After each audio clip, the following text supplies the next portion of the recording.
Hello, this is Blue Star, Defender of Equestria, and this is my next character analysis video. This time we will be covering Chrysalis, Queen of the Changelings, Mastermind of Deception. But an idiot and possibly a coward? Although a Chrysalis only appears in My Little Pony in only 2 episodes, well, technically she only appears in actually 1, because the other she's trying to deceive everybody by pretending that she's Cadence. Oh dear. Yes, unfortunately she and the Changelings are obviously very good at blending in with the surroundings and making people think they're different than they really are. But Chrysalis herself is certainly a very interesting character because she seems to be a classic evil bad guy character. She's simply evil. I have come to take over the world. And while that's true, she actually has a pretty good motivation, which is basically to serve her people. But I think it's more than that. I think in a way she's the opposite of Celestia. In my mind, Celestia truly loves and cares for her people. The fact that she fights Chrysalis directly in a way proves that. In theory, Celestia doesn't have to fight Chrysalis. She could just yell to the Royal Guard to come arrest Chrysalis, but she takes her on herself. Because she loves her people, because she cares about them, and because, and I must admit in this case, simply because she's standing right there. That once she knows what Chrysalis is after, she decides to intervene directly, and sadly, loses. Oh no, Celestia, no! I will avenge you! Well, hopefully Celestia will avenge herself in a later episode. But the interesting thing about that fight was everybody in that room was expecting Celestia to win, including Chrysalis. Which is why she's like, no, I'm gonna lose, I'm gonna die. I must admit, if I was fighting Celestia, I'd probably feel that way too. But I can't help but feel this is revealing her character. When she's under pressure, she's all afraid and scared and cowardly, like a lot of traditional bad guy characters in a way are portrayed, and that when they're in a very firm position, they're obviously all big and tough and powerful and strong and intimidating.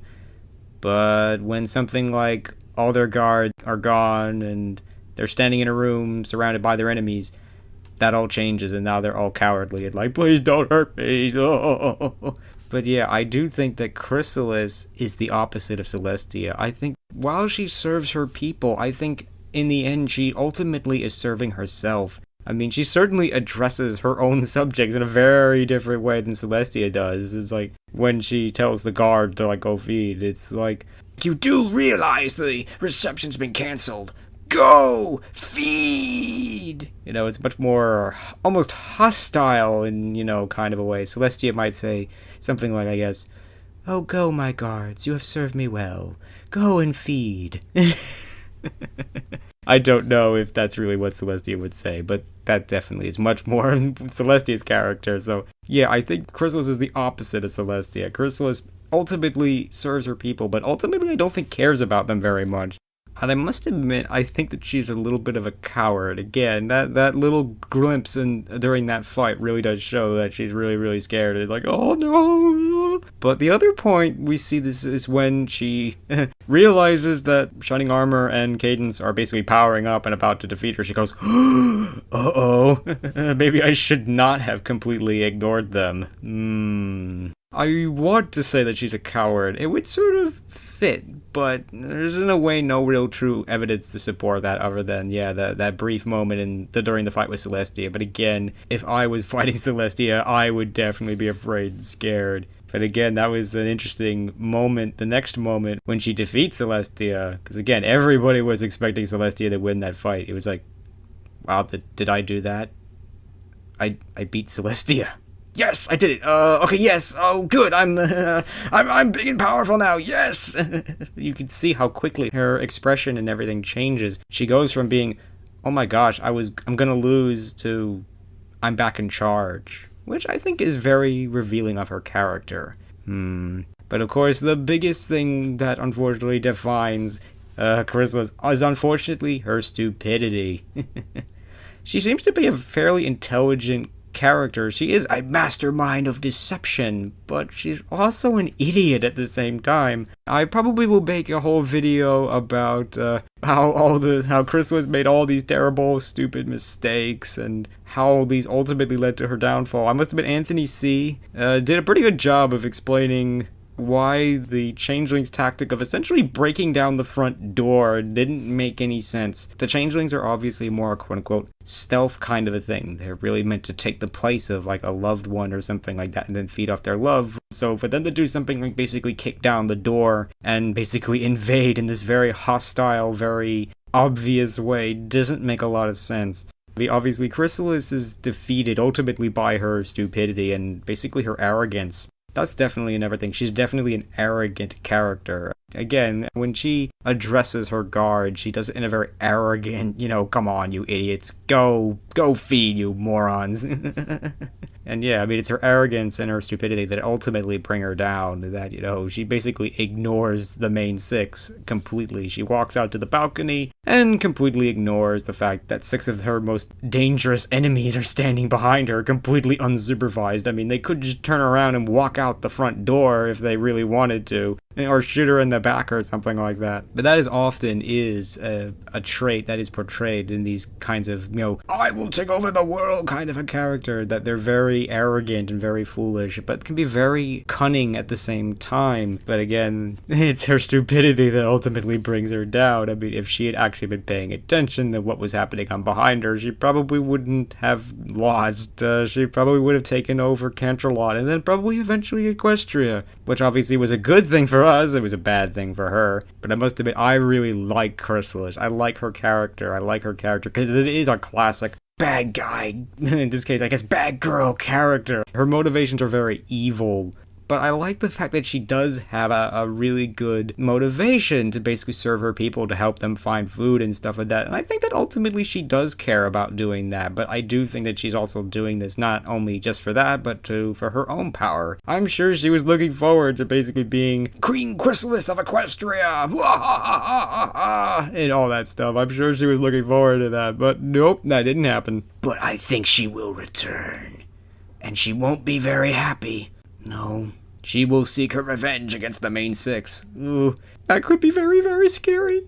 But again, that's the other thing that makes Chrysalis cool, is that she's the only one who's acting not alone. She has an entire army to call upon. Everybody else is basically acting alone. All the other villains act alone. And while she isn't the most powerful, she has an entire army to call upon, so it makes her almost a double threat. With the aid of Shining Armor's love, she was able to take down Celestia, so while she's normally not as powerful as Celestia, she still must be pretty powerful. I mean, we don't know how much of a boost Shining Armor's love gave her, but let's assume it even doubled her power. I mean, that's obviously a very big boost, to be honest.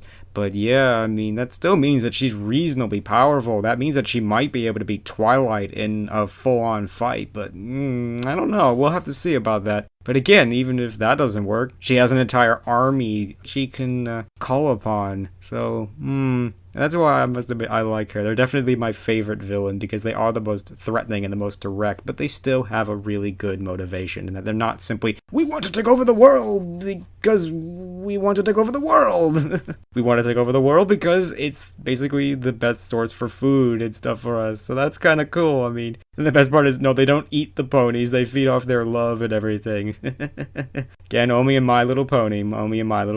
But still. Yes, so Chrysalis is cool, but at the same time, she's an idiot. And she also is obviously lacking in character a lot. I must admit, I have a feeling she would fail the Kobayashi Maru test, which, if you're not familiar with Star Trek, is basically a training scenario that's basically a no-win scenario, which ultimately is designed to test your character and how do you deal with things when everything starts to go wrong. Like you try to fire a torpedo and it jams. How do you react? Do you go to pieces, or do you stay together and give, orders that might keep your crew alive? The point of the test is not to somehow overcome the no-win scenario. It's about, not letting your panic basically kill you first. It's about simply keeping it together when everything is going wrong. And that's the true test of a captain, of a leader, is that, it's easy to be a captain when everything's going your way. But when, stuff starts going wrong, when you're facing 3 Klingon battle cruisers and your torpedoes jam, yeah, you're in a really, really tough spot. And, that separates the men from the boys right there. And this is why I think Chrysalis would fail this test. She would lose it. She would probably go not nuts, but she wouldn't be able to deal with this. She can only really act affirmative and strong when she's clearly in a positive, strong position. And that makes her actually a very weak character. And I think that definitely is true, that she is very strong, but weak at the same time. She's strong physically, but weak in personality. But yeah, regardless though, I do like her a lot, because I think she is intended to be a relatively intelligent, cunning character. She may not seem like it because she makes so many dumb mistakes, but I still think that she is really cool because she is intelligent, she is smart, and she does have an entire changeling army to call upon if all else fails. So, I definitely think she's coming back, the changelings are coming back, and might even team up with King Sombra, who I don't think is dead, and really cause some serious trouble in Season 4. I know it's what I would do. I mean, the Changelings and Queen Chrysalis are just too good of a villain to simply just fling away over to the horizon and just forget about them. They're just too cool. They're too powerful and too deceptive and too cunning and cool. Even though in a Canterlot wedding, they throw all their deception and all that stuff to the winds and basically bust down the front door. Again, I think I'll make a separate video as to maybe why I think they did that and maybe how the changelings work. But regardless, I think Chrysalis is still a very cool character. She's definitely my favorite of the villains. She's just so cool and cunning and deceptive, and I will take over the world! And I must admit, I like characters like that. Sometimes characters these days get so complicated and involved, it's like, oh man. I just want someone that I love to hate. And Chrysalis, I think, definitely fulfills that. I don't hate her, I obviously don't like her very much, because she beat up Celestia. No, she will pay for that. But yes, my predictions are that Chrysalis will definitely return, and she'll be back with a vengeance. So, that is the end of my analysis of Chrysalis. This is Blue Star. Stay strong and pony on. Blue Star out.